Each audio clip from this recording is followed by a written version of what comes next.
Baby! Sweetie! Happy birthday, baby! Happy birthday, baby! Aiwa bebuno tangirwa nevanhu vese. Ndauya dhoani kani munhu wangu kani baby. Aiwa kani. Cheers.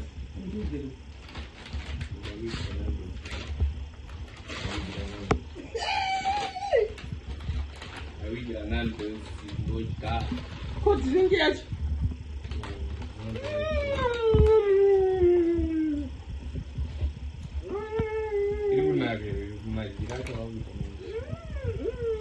Kona kwa drink yacho.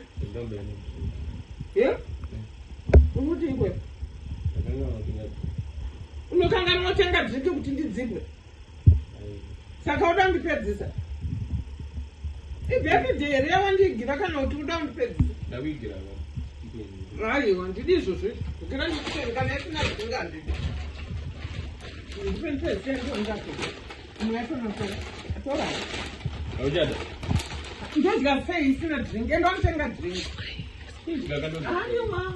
Ndisuda. Sanga babe. So, mina dozo kutenga drink.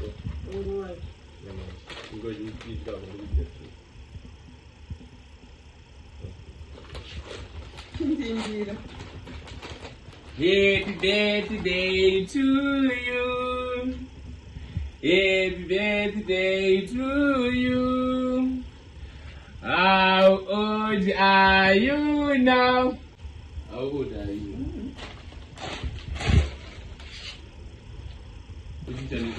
Ndoza ndisingadi izvo ndogara ndikutaurira.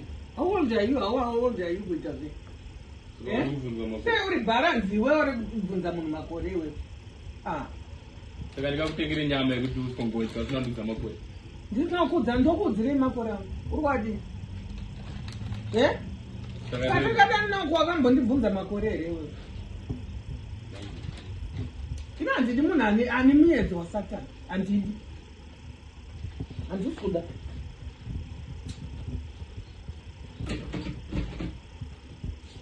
Uchida kundiedzewe. Every time, how old are you? How old are you? How old are you? Chichana ndito how old are you? Ibani chinyama chakwe chikurumidzi. Kana wane dzingo lepa.